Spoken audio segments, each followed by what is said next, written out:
We face a huge challenge here, as you know, regulating and enforcing vacation rentals.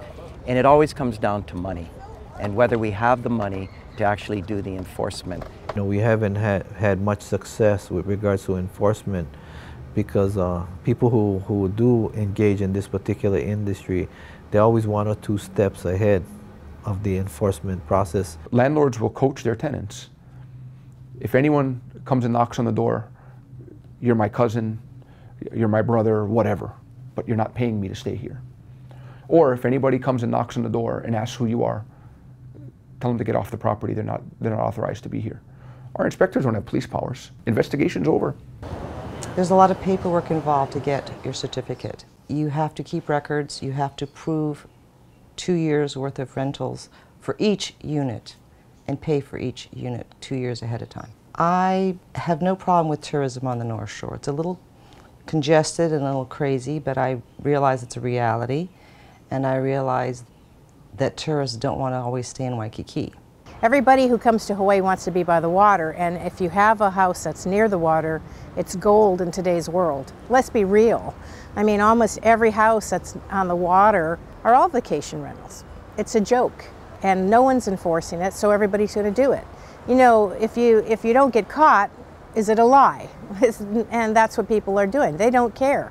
They're making money. Because even if they were to be fined, I think the amount of revenue they could generate as compared to what the fines that could be or penalties could be imposed upon them is part of the nature of the business itself. They'd be willing to bear that risk because it is so lucrative. It can get bigger and bigger and already has, to the point that none of us actually know exactly how many units there are that are being rented in the state every day. There's a tax base that the city and county is missing out on, as well as the state.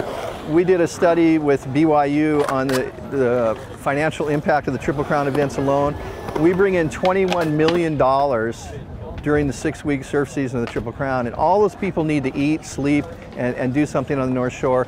And you can't expect people to drive from Waikiki to the North Shore and back every day. So really there's a need for vacation rentals on the North Shore that are legitimate and they're legal. The size of the inventory is larger than the entire hotel inventory in Waikiki.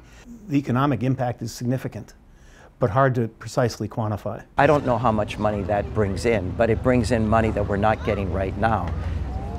We would go out and enforce it. The unfortunate thing is most of the transit accommodation tax that would be collected through this is then given to the state and they take the bulk of it. Honolulu gets about $45, $48 million a year. We generate approximately 80% of the entire transit accommodation tax, but very little of it is left here. So if we're going to enforce more, I would like to see a return for that enforcement and more money left on the table for the city and county of Honolulu to pay the salaries, to pay the cost of such a program. There is enough money. They say there's not enough money, but it doesn't matter if there's enough money for more inspectors.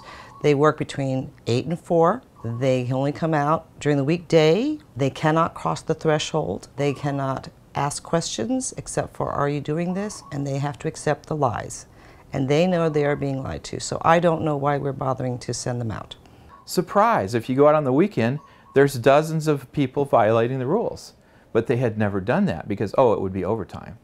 So how can you run an investigative arm of a government agency if you don't operate outside of regular business hours? I think we could be more effective if we had stronger subpoena powers, which is always an issue because the minute you propose stronger subpoena powers, there's those who push back against it because they look at it as an invasion of privacy. But I'm looking at that as a way to strengthen our ability to do greater enforcement.